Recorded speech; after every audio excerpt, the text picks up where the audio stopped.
بسم اللہ الرحمن الرحیم۔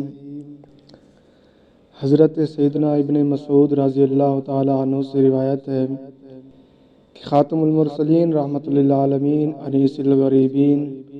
صلی اللہ علیہ وسلم کا فرمان خوشبودار ہے کہ اللہ عز و جل کے خوف سے مومن کی آنکھ سے نکلنے والا قطرہ اس کے لیے دنیا اور اس کی ہر چیز سے بہتر ہے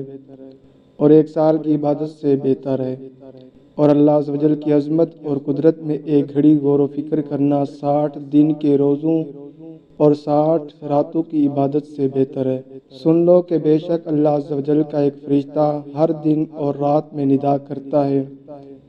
کہ 40 سال کی عمر والو فصل کاٹنے کا وقت آ گیا، اے 50 سال والو حساب کی تیاری کر لو، اے 60 سال والو تم نے آگے کیا بھیجا اور پیچھے کیا چھوڑا ہے، اے 70 سال والو تمہیں کس چیز کا انتظار ہے۔ کاش کہ مخلوق پیدا نہ ہوتی، اور جب پیدا ہو گئی ہے تو کاش اپنا مقصد حیات جان لیتی، پھر اس کے مطابق عمل کرتی۔ خبردار قیامت تمہارے قریب آ گئی، ہوشیار ہو جاؤ۔